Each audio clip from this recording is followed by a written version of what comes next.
Her cry echoes through the dark. It's a chilling sound carried on the night wind, a lament that haunts rivers and lonely crossroads. Ay, mis hijos, oh my children. That sound has terrified people for generations. It's a ghost story that feels all too real, a warning to kids to get inside before dark. We all think we know the story, the vengeful spirit of a woman who drowned her own children. But what if that wasn't the beginning of her story? What if her first tears weren't for a man who left her, but for an entire empire on the brink of collapse? Before she was a ghost, La Llorona was a goddess. And her real story is far more complex and way more terrifying than any campfire tale. The Legend of La Llorona, the Weeping Woman, is one of the most famous ghost stories in Latin America and the American Southwest. The version you've probably heard is a brutal tale of love, betrayal, and murder. A beautiful woman named Maria is scorned by her lover, and in a fit of rage and grief, she drowns her children. When she realizes the horror of what she's done, she's condemned to wander the earth for all time, searching for their souls, her wail now a curse on anyone who hears it. It's a scary story, for sure. It's used to make kids behave and to remind us of the dangers that lurk in the night. But this version, the one that's inspired a ton of horror movies, is just one piece of a much older, deeper puzzle. To really understand who La Llorona is, we have to go back in time, before the Spanish ever set foot in the Americas, back to the height of the Aztec Empire. We need to unravel the story of a powerful goddess, a terrifying omen, and the cataclysmic clash of two worlds that twisted a divine protector into a monster. This is the story of how a goddess died and a ghost was born. Long before anyone called her La Llorona, her cries were heard in the capital of the Aztec Empire, Tenochtitlan. But she wasn't a ghost back then. She was a goddess. Many experts believe that La Llorona's story starts with a seriously powerful Aztec deity named Cihuacóatl, which means snake woman. And Cihuacóatl was no minor spirit. She was one of the most important goddesses in the Aztec pantheon, a complex figure who represented motherhood, fertility, and the earth itself. She was often shown dressed in white, a fierce goddess who could both create life and destroy it. But she had a darker, sorrowful side. Ancient Aztec texts like the Florentine Codex describe Cihuacóatl walking the streets at night, weeping and wailing. Her cries weren't random. She was known as a harbinger of war and misery. One bone-chilling story says she would appear in the marketplace carrying a cradle. She'd set it down among the other women, and then just disappear. When they looked inside the cradle, they wouldn't find a baby. They'd find a sacrificial knife made of flint. It was a terrifying omen, a sign of death. This image of a weeping woman grew even more powerful in the years just before the Spanish conquest. In the decade before Hernán Cortés showed up in 1519, the Aztecs reported seeing 8 terrifying omens that seemed to predict the end of their world.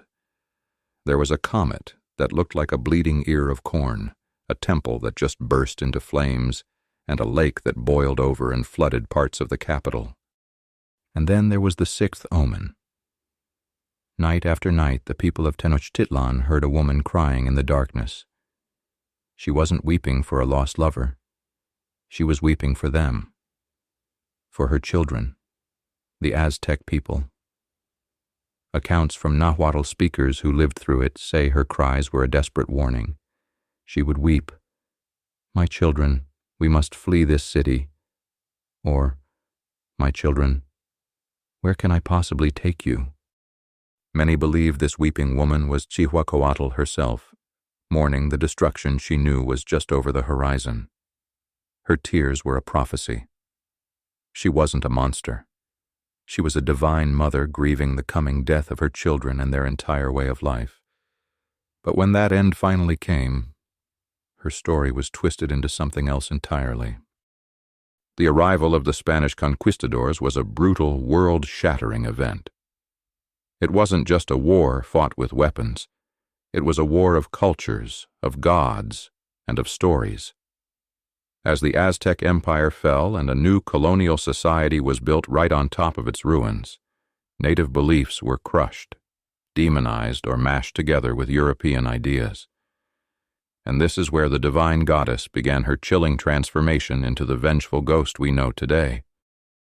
You see, European folklore already had its own tales of ghostly white women and dangerous water spirits.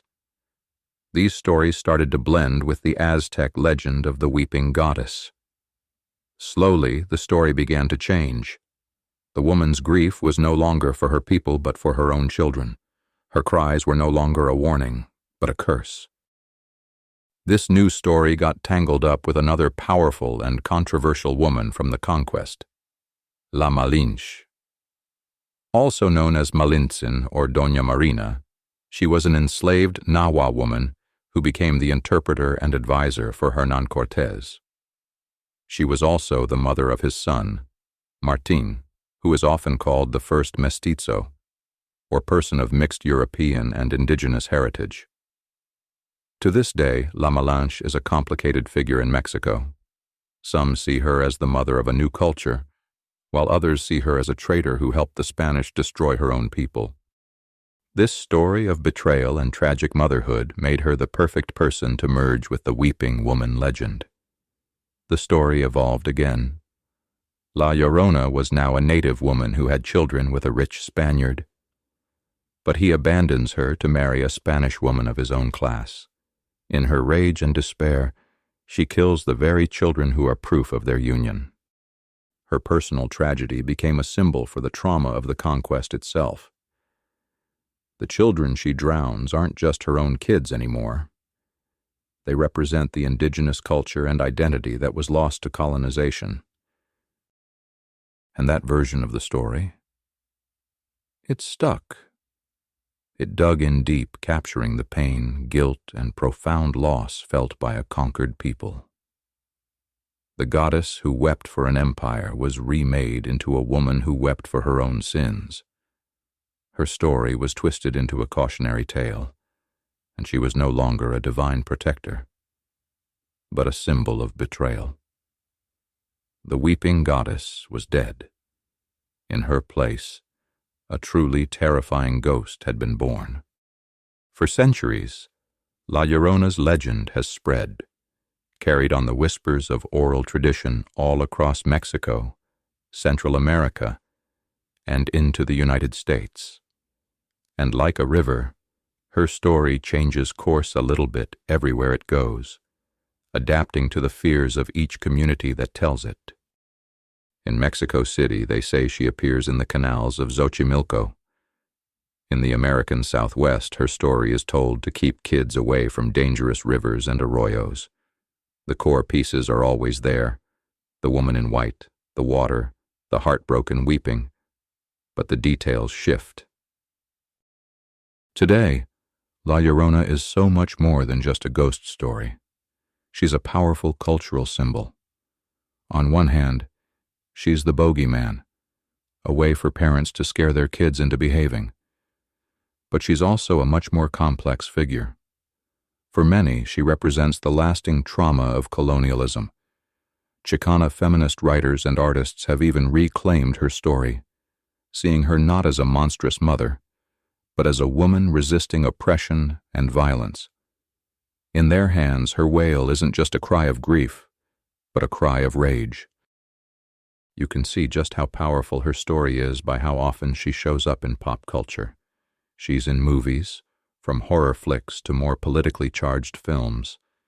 She's in books, music, and art. Each new version adds another layer to her legend, proving just how adaptable she is. The legend has lasted for over 500 years because it taps into something primal inside all of us. Our fear of the dark, the bond between a mother and child, and the unbearable pain of loss and betrayal. She's a dark mirror, reflecting a culture's history, its wounds, and its strength. La Llorona's story has 1,000 different versions, and I bet a lot of you grew up hearing one of them. So what version of the La Llorona story did you hear?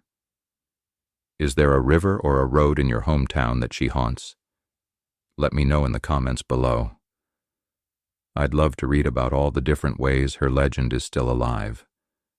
And if you like exploring the dark and hidden corners of folklore, make sure you subscribe and hit that notification bell so you don't miss our next trip into the shadows. From an Aztec goddess weeping for the future of her people, to a vengeful ghost trapped in her own sorrow, La Llorona's evolution is a haunting reflection of history itself. She's the echo of Cihuacóatl's ancient warnings, and a phantom born from the violent collision of two worlds. She carries the ghost of La Malinche and the full weight of a nation's complicated past. La Llorona isn't just a monster meant to scare us. She's a symbol of grief, a figure of warning, and a vessel for trauma that is too painful to forget. She reminds us that some ghosts aren't just the spirits of the dead. They are the living memories of what we've lost.